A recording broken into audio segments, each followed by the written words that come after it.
देव कन्सी भैस भङ्गे वालका रकी जेउबा देव कन्सी भैस भङ्गे वाल आज देव कन्सी भैस भङ्गे वालका रकी जेउबा देव कन्सी भैस भङ्गे वाल एक नपरी मार्यो परखिन राख्यो दोसरा भिडलो आङ्गे वालका रकी जेउबा दोसरा भिडलो आङ्गे वाल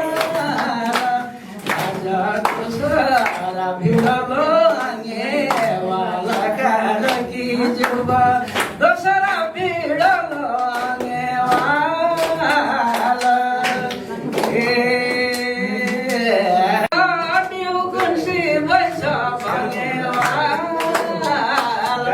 आज देव कन्सी भैस भङ्गे वालका रकी जेउबा देव कन्सी भैस भङ्गे वाल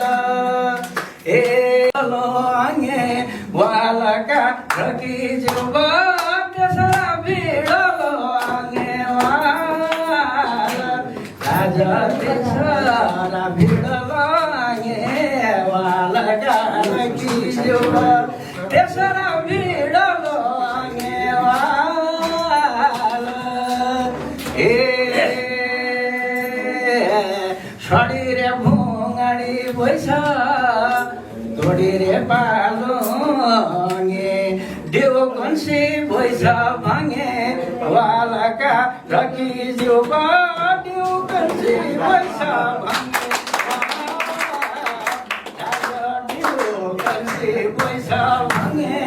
वालका रकी जेउबा देव कन्सी भैस भङ्गे वाल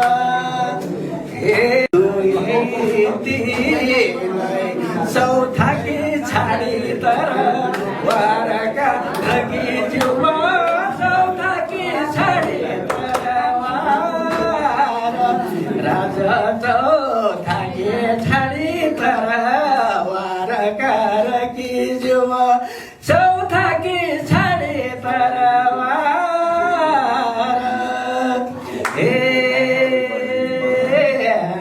धन समुदु तेरा पुतका रकी जेउबा धन समुदु तेरा पुत राजा धन मायडी तेरा दूधका रकी जेउबा धन मायडी तेरा दूध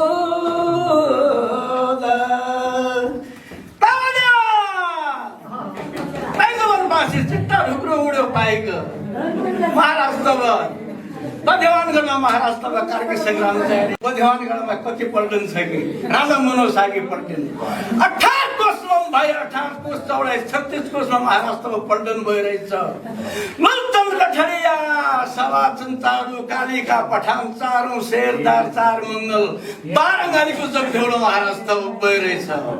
तब अब बाघ कार्के संग्राम महाराष्ट्रमा तै पल्टनमा महाराज तब भक्या बाक्की जाने भइरहेछ स्वाडी रे भुङ्गाडी भइछ तोडी रे पालुङ्गी देव कन्सी भइछ भङ्गे वाल एक नु बाहिरी मारी परखिन राख्यो दोस्रा भिडलो आङ्गे वाल स्वाडी रे भुङ्गाडी भइछ तोडी रे पालुङ्गी देव कन्सी भइछ भङ्गे वाल दोस्रो बाहिरी मारी परखिन राख्यो तेस्रा भिडलो आङ्गे वाल स्वाडी रे भुङ्गाडी भइछ तोडी रे पालुङ्गी देव कन्सी भइछ भङ्गे वाल एक नु बाहिरी मारी परखिन राख्यो महाराष्ट्र दुई तिनै चौथाकी छाडे तेरे वार महाराष्ट्र चार बहिनी महाराष्ट्र तनु महाराष्ट्र बाघ कार्के संग्रामले महाराज तब मार थियो जब त महाराष्ट्र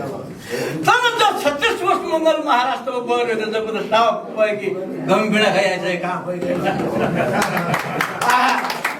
युद्धसम्मका महाराष्ट्रमा अर्खा जोर आफैमा लिन पहलवानीले महाराष्ट्रमा मत केही बेर लागेको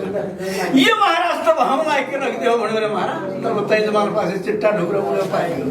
तुलर त होस नै खुश गए महाराज तब अब बाग करके संग्रामले महाराज तब भव्य वाक्य जाने महाराज तब तोरणपुरमा पोहोचते जब त महाराज दत्तसै भगतमा महाराज तब छिटो ढुकुरो उड्यो पाए सबै महाराज तब बारंगालीको जगदेवडा महाराज तब पहलवान छ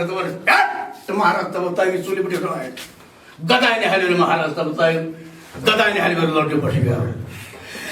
अब ताई पढ्नु सप्ताहको लेखा एक दिन 2 दिन 2 3 4 5 6 7 दिन हो गया महाराज तब तय पल्टन सप्ताहको लेखा महाराज तब 7 दिन तो पल्टन खत्म गर्थे त अब महाराज तब तो बारंगालीको जगदेवडा महाराज तब फड महाराज तब गदानी छ काम गरे हे भगवान यो के हो भने महाराज तब अब भाग्ने जसो भगवान लियो महाराज तब तैले ट्याक्क तदन थियो बारंगालीको जगदेवडा ब्याट समाएर महाराज खतम ट्यालेमा भित्र महाराज तब धैतोली पैतोली माछा सर्न अग्गास पौडालीको थुरुलियो महाराज तब हिराला तोरा हात समाएर महाराज तब बठी दिँदा त महाराज तब अब थरा काम थियो महाराज तब बोल्दा ए कुसै कार्के सग्राम बुवा के हुकुम हुन्छ आता गिराउने बेला कुसै 7 दिनसम्म पल्टन मारेर महाराज तब तैका काम लाग्यो सिल गौवा काम भयो अब एकै मुए बस्यो मेरो गुसाइको बेलाय मेरी परानी बजा तोय बैठे मेरो परानी दान माग्दो रे मेरा गुसाइको बेला मेरी परानी बजा भनेर तब भन्या बगतमा तोयलाई एक तमे 15 रुपैयाँ दिनु रे मुलाई बसा भनेर वहाँ तब भन्या बगतमा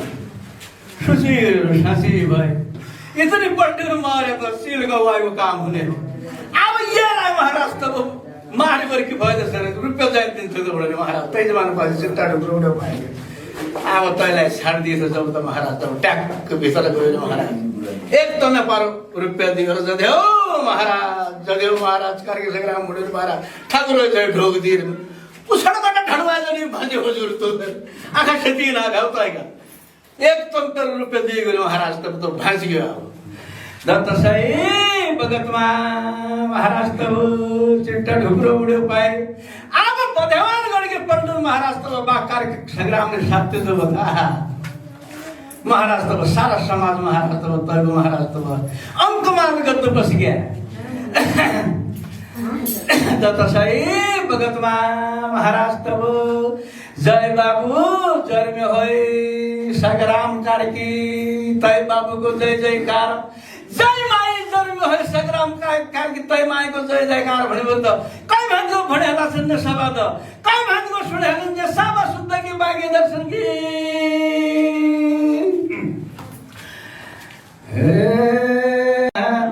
जय बाबू जरम थे